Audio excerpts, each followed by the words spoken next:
Nothing of note happened last week as teams returned, recharged, and refreshed. Lucky fans picked up some swag from their favorite teams, as well as crushed the cornhole competition during the tailgate. We'll see which teams can do the same with our matches today. Darshan rallied his crew for their battle today against Huni and Echo Fox, who hope to come back hard after a less than stellar performance at Rift Rivals. Hello and welcome everyone to the NA LCS Countdown, where for 30 minutes we reflect on North America at Rift Rivals and look at how the league is shaping up until the timer reaches 0 and we jump into Champion Select. Also, Freak's here. Hey, Yay! buddy. How you doing? We've upped the average ELO of the analyst desk. By a lot. Yeah. I don't know if we want to admit that. Thanks, Mark. Move on. Unranked in ELO hell, doing all right. I'm okay. Diamond All right, four. okay. Well, last week, Los Angeles hosted Rift Rivals, and unfortunately, the hometown teams came up short. Regional pride wasn't the only thing at stake in last week's tournament, though. Jobs were on the line. Huni, please, I've been talking a lot of smack to the EU PAs. My job is sort of on the line. Like, if you don't pull this off, then there's going to be no more Joel NA PA. So just please, please, please. And with that, promises must be kept. Joel was fired. Man, it's sad. He had all his stuff. Yeah, he had that good much stuff here. Yeah, he's been here a long time. Yeah, he has been here a lamp. long time. Build up quite an He accoutrement. was with us back in 2013. But here's the deal, right? A show can't operate without production assistance. So let me welcome our new hire from EU, Joel. Bonjour. Bonjour. Yeah. Bonjour. Glad we found that replacement. So Yeah, quickly. it was a lucky find. I couldn't Lucky quite find. understand what he was saying. It's such a thick accent. Right, yeah.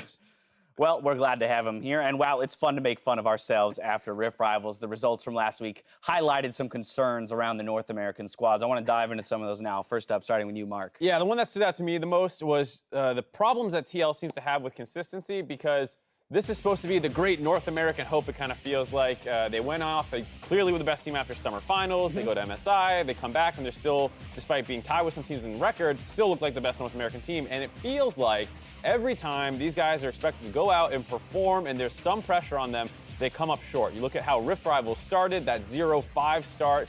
They were completely falling apart, and then once all the pressure was off them, they start picking up some wins, they start playing well, and then by some miraculous way, turn of events, they have a tiebreaker to get out and make it out of groups, and they choke. And then here at Rift Rivals, they had this whole great start to the day. They were beating teams and stuff like that, and then as soon as it mattered, the final day, to win the event, they go out and lose to Splice, who hadn't beat anyone yet. And as a North American fan, as a Team Liquid fan, I see this kind of pattern emerging that when the pressure is on them, they fail to execute. Yeah, and it's interesting because it's always got to be a sum of the parts, right? It's the 5 players on stage who are making good plays or bad plays, and for whatever reason, you can have those really good games like you beat RNG and whatever, and you do some like really good things at places like MSI, and you have ones where you lose to Albus Nox, or you lose to like Vietnam, or you lose to Fnatic, which is probably even more embarrassing, or you drop to Splice, which is the worst of it all. And it's like, you've got to keep yourself from getting to the very bottom edge of the bell curve where you're playing at your bottom 5%. And Right. I don't know what it's going to take. If I had a magic like wand that could fix it, I would make Double, if not choke, at international competitions anymore. But that's kind of happening. And Double specifically is actually doing pretty well. I thought he was pretty strong through MSI and pretty strong through Rift Rivals, but like Ole benched himself. Ole ate a minion when Double was getting comboed out by a Morgana. Like, the players are making like catastrophically bad mistakes that should just not happen. Yeah, and Freak, I like how you bring up Worlds of past years because it's not a new thing. Yeah. And even looking at Team Liquid specifically, this happened in the spring split as well, in between weeks 4 and 7, because they started 5-1. We were saying they were the greatest. Then they fell to 5th or 6th and surged to 4th at the end of the regular season. Yeah. So it is still clearly a team that doesn't have a way of staying consistent. So that's a persistent problem for not only North American teams, but specifically for Team Liquid. So what do you blame? When you look at inconsistency in a team and the way they perform, like where does the blame get placed? I know you said if you knew what the solution was, you'd wave your magic wand, but I mean, I think it's like so some mix I think is like the mentality of players like being focused on the day, right? Like you don't randomly lose all of your lanes to Splice for no reason, right? Something had to have changed, and maybe the coach screwed up and you didn't champ select right, or you didn't eat well that day or sleep well that night. Like maybe there's like purely physical things that just happened where you just did not take it as seriously as you should have. or some of it's maybe just actually honing in on a play style and saying, hey, you know what? We're going to condense the champion pool. We're going to play, these 7 champs per role. We're going to get very good at our comps. Then we're going to have that trough of like, oops, we played dumb stuff for 3 weeks. You'll actually have a strat that you can kind of react to. Yeah, especially with the Rift Rivals one, it didn't feel like that because that was pretty much comfort across the board with what they got, the Sejuani, the Aurelia, the Lucian. And I think in this instance, that wasn't the case. Right, yeah. It definitely just feels like they have a bit of a mental block in some way where when the pressure's on them, they psych themselves up because, like, we're North America. We sometimes end up the butt as everyone's jokes, and we don't want to be that this time. So let's really go out there and kick some butt. And then you put this pressure on your back and you start playing reserved, or you're in your own head thinking about other things than just how to play the game out. Now, moving on, Jet, I know you had some thoughts around the way that teams were entering into the international competition. So we also have to keep in mind at this Rift Rivals, even though we were sending 3 teams that were 4-2 in the spring split and the top 3 finishers from spring, were we really? Because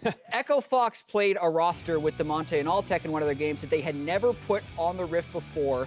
And then 100 Thieves walked in with Brandini and Levi, who also had never played with 100 Thieves before. So 2 of the teams that we sent to Rift Rivals were essentially demoing some of these new rosters. And this is something that is happening across the LCS. We just saw it more prominently at Rift Rivals.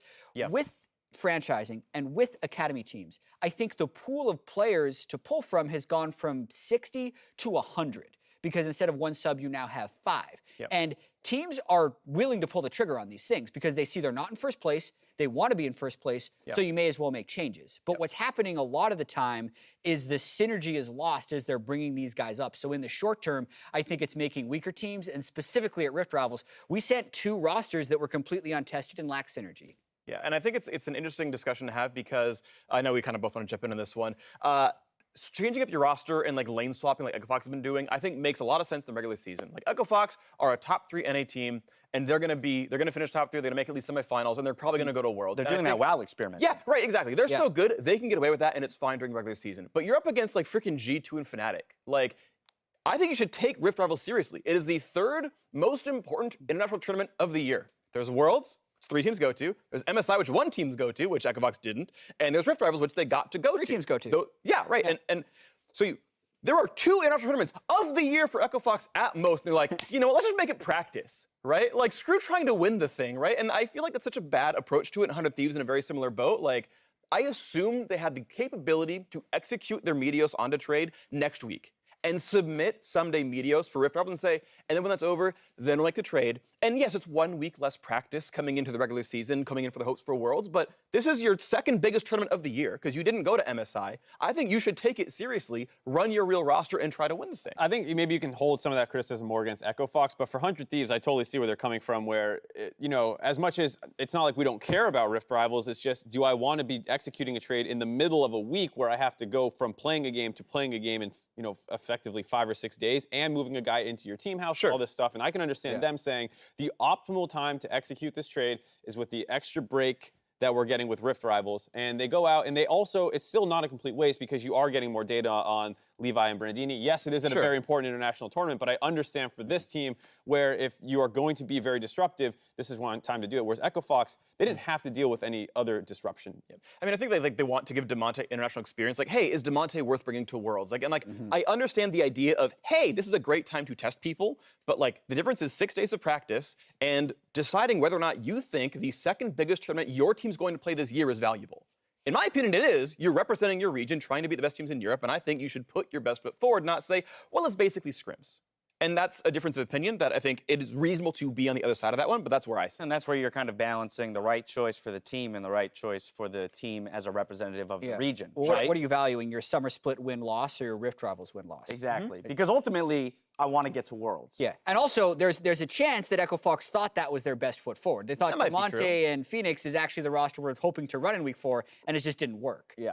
Well, outside of inconsistencies and outside of roster stuff, Freak, what was your major takeaway from the tournament? The big thing I saw was, and we've all seen the stat online, the 7-0 Aatrox high mitigating record against North America. And I do think that new champions and new things like this are a great time to show that your analysts are good, that your players are good, that you can jump on things first. And what's funny is typically that's been a good hallmark for new teams. Like, RNG won MSI because Kaisa came out and they played around Uzi. And CLG went to the finals of MSI with Aurelion Sol and Huhi, right? the opportunity to say, hey, there's something new, let's go learn it, is a great opportunity to prove that you're the best and to jump out ahead. And I think NA super hard dropped the ball here, where it should not be that hard to put in a bunch of games on Aatrox and have the champion ready.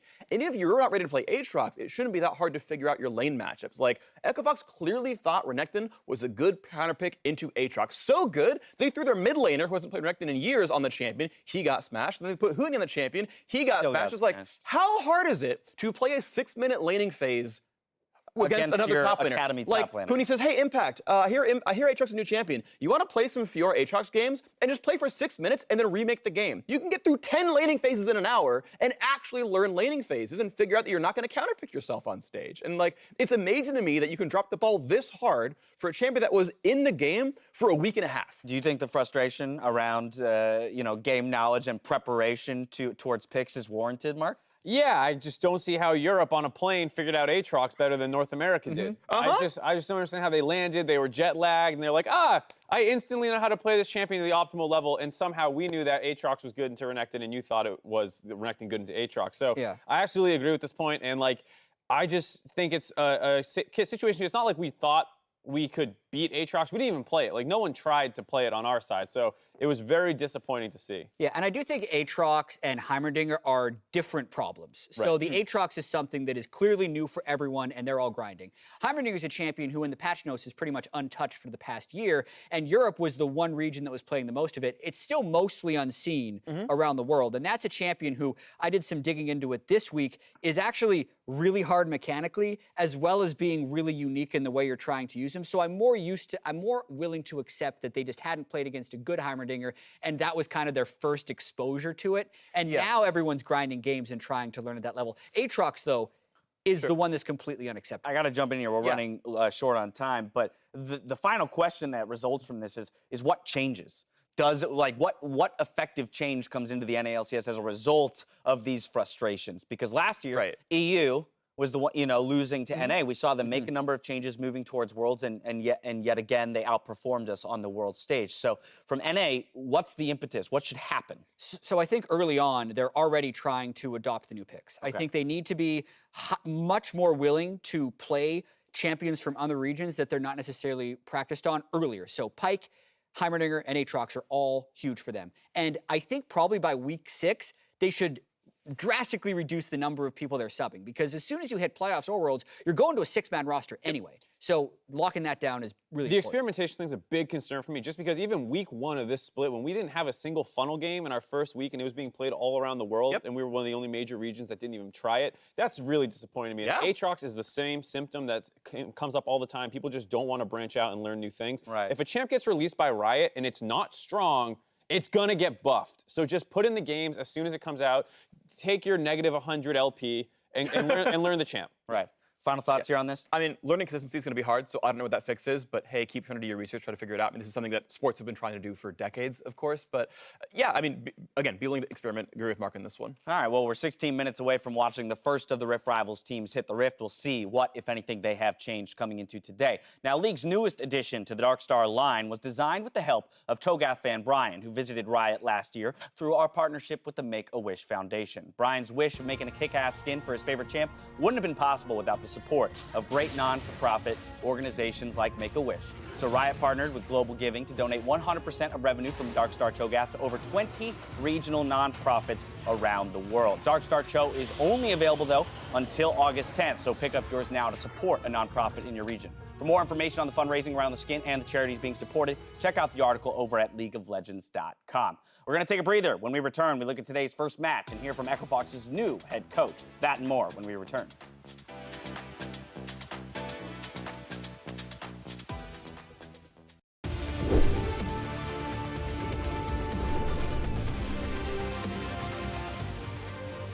Welcome back to the NA LCS Countdown. About 11 minutes away from Game 1. And as the race for Oakland ramps up, make sure to pick up your tickets for the NA LCS Summer Finals at the Oracle Arena. Tickets are on sale now for September 8th and 9th, so you can witness the crowning of the Summer Champion.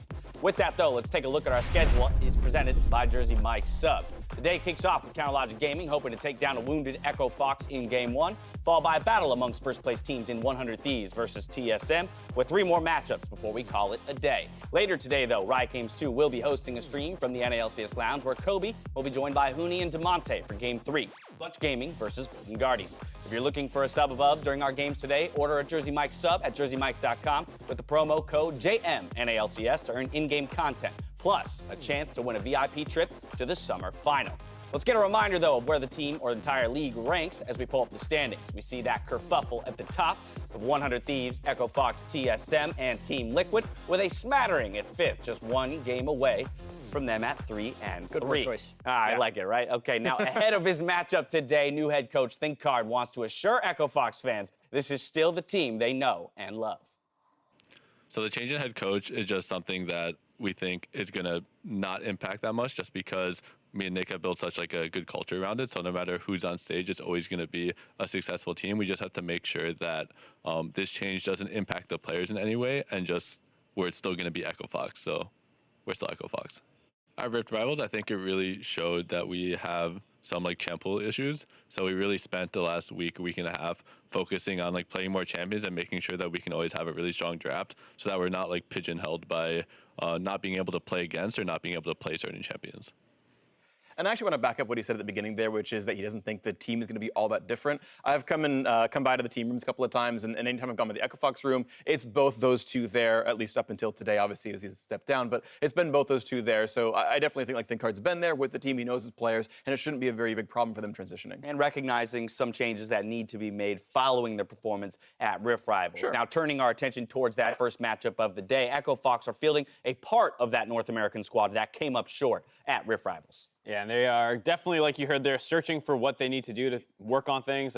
Inero stepping down, they want to learn more champions. They spent the last week working on all that, and so there's a lot of things that this team is doing to try and make up that lost ground, but I think it's still worth saying that we were saying at the top of the day that they're still a good team in North America regardless. Yeah, and I find it interesting, too, because before Rift Rivals, this was the team that did everything, and you never knew what they were going to throw out. Yet at Rift Rivals, they were the team that were pigeonholed into certain matchups and not knowing what they're doing. So it's good that they found those holes, but now it's a matter of, can you actually plug those holes with the players and coaching you have available? Right, and we're specifically looking at a matchup against CLG. This is a team that throughout their history in the North American LCS has kind of always been pitted as a more consistent team, at least in terms of the way they play a measured game, less hectic, chaotic, than a team like Echo Fox. And it's really interesting because Darshan actually has a pretty good record against Huni, all things considered. 7-8, just shy of 50%, which doesn't sound that crazy, but when you consider that Huni is typically an 80% win rate player in North America or EU,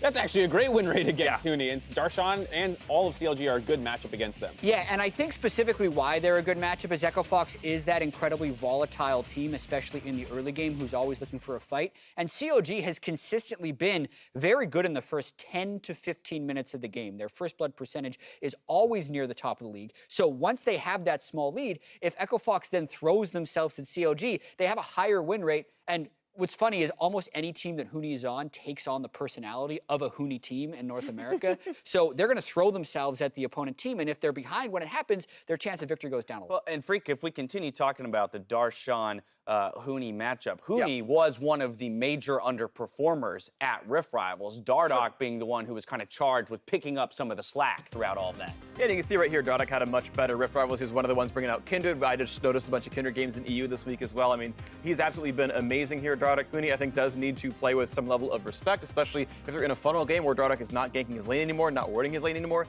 He's got to be a bit more cautious about that. We saw some very big overcommitments from him as well. Also, kind of picking himself, or at least playing the matchup wrong in the Renekton Aatrox games as well. So definitely does need to step up here. And there is a slight concern here for me because I really like Dardoch's pairing with Huni because he was always going to look up to Huni and Dardoch wasn't going to be the best player on the team. But when he's been the best player on a team before, and that didn't end well from an attitude perspective. So we need to see the maturity from Dardoch, if he is the best performing player on the team, to not have other players on his team fall down, but instead find a way to lift everyone back up. And I think hopefully that's going to work well with just the Echo Fox environment. From what it seems like, they are a more relaxed team than some other orgs that he's been on. I think, CLG, Immortals, TL have all been teams that wanted to have like a really strong almost like top-down approach where the coach we're 100% in control of a lot of situations, where with Echo Fox, it feels very player-focused, and they really value what each person around them thinks. I mean, we saw a smile on Dardoch's face there as he took the stage, so it seems like spirits are high in the Echo Fox camp.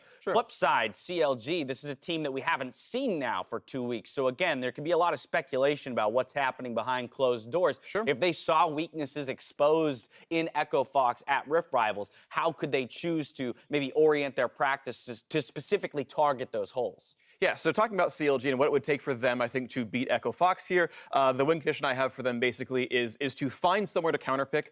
They are, I believe, red side in this game, which is good. You can save a lane for last. I want to see them counterpick Darshan in against Huni. We already saw the 7 to 8 win rate individually. CLG is statistically the #1 early game team in NA LCS. They're above Cloud9 in that stat. Echo Fox is number 9 out of 10. This is a gigantic early game mismatch, and CLG have had some problems closing out games. The #1 early game team is only 3-3, but you finally in a counterpick, you have Huhigo roam over there on his Aurelion Soul or whatever wave clear champion he wants to be on to get up there, and you smash that lane open, you get first root, you get that lead, and then you use that advantage, that leverage that you're going to get from Darshan versus Huni, I'm assuming, or maybe bot lane, but I'm assuming it's top lane. You get your 20-minute Baron, and you close the game out. This is still a very, very fast meta game. Baron's easy to kill, turrets are pretty easy to crack down, and you just... You put your practice around making your 8 to 20 minutes actually work. That's where CLG drops the ball. But the first 8, I think you're going to have by a style, and you've learned 8 through 20. And I like that idea, but I also know that CLG has had problems being too inflexible with their pregame plan before. Like, they'll get a lead top lane, but they'll send 7 people up there. There's not 7 people on the map. That's essentially what it feels like. They bring in Daisy and Tibbers. And lose the rest of their base. Leisha buff up there. Yeah, definitely draft and play to one side, but make sure you're not losing focus of the whole map. Is what CLG's problems have been in the past. Flip side of the matchup, Mark, you're taking Echo Fox. What are the win conditions? Yeah, I am very much in agreement with the strengths of CLG. So for me, Echo Fox should actually play more reactive early on. They sometimes get themselves in too much trouble getting their hand caught in the cookie jar when they're trying to make plays and it's not 100% synced up. And you know CLG is going to make plays. You know Reignover is going to get first blood. So play back. Let CLG kind of get their early advantages, because there's a reason they're 3-3. Despite having the best early game in the league. It's because they make mistakes later on in the game, and you want to wait for that portion where CLG are not completely in their wheelhouse with all this great early game planning. And then Echo Fox is great at finding these kind of strange fights in the mid game, and that's where you're going to punish CLG the most. So play a little reactive early on, and then switch gears once you get your own lead, or just if the game is stalled out at that 20-minute mark. Plays out that way. Sounds like we got a really fun matchup ahead of us. With 3.5 minutes till that one, let me get you guys' predictions for the day. Up on the board, we're including Freak in this one, of course. Hey! I knew you were picking CLG. One major difference. Wait, that means I win! That comes Jack picked CLG. That's for sure. Echo Fox win this one. Jack, Mark, 5-0. We in this one. Yeah, Freak and Mark together on this one. Since this, game one is the only one in which we disagree, and I didn't actually get win conditions from you, Jack. You did, of course, respond to Freaks. Why is it that you have confidence in CLG over Echo Fox here? I mean, you never have that much confidence in CLG, if I'm being completely honest. But most of it comes with them being the best early game team in the league, and Echo Fox potentially being in a very scattered state after Rift Rivals. I know over in the EU LCS, with the travel back, it hurts them a little bit more, but those teams had a hard time this week. G2 went 0-2 despite being undefeated before. So I think there's a chance, there's a slight Rift Rivals hangover. They were worried to wrap up against a bunch of European teams, whereas CLG has had this whole time to look at Echo Fox, figure out their own game. They get to see the Heimerdinger, they get to scrim against it, they get a little bit more time to prepare, and I think this first game up gives them a decent chance. The other matchup I want to talk about, now all 3 of you are in alignment, but Cloud9? 100 Thieves, TSM, although Cloud9 is another topic of discussion we'll get to maybe at some point later in the day, but 100 Thieves, TSM, this is TSM, the only 4-2 team that we didn't see go to Rift Rivals, but yet they're first place teams, and you guys are confident the matchup's going to go one way. I think for 100 Thieves, the scary part is so much of their recent success was with Funnels and Meteos in the bot lane. Meteos isn't there. Does that kill the Funnel strategy? Can they continue to play what was working for them just a week and a half ago? All right, so with the roster shakeup, less confidence there. Tomorrow, we'll be sitting down with NA LCS Commissioner Christopher Greeley. If you have any questions for essentially the person who runs the league, tweet to @LOL Esports, and we'll grill him tomorrow for the answers that you need. With the NA LCS Countdown almost complete,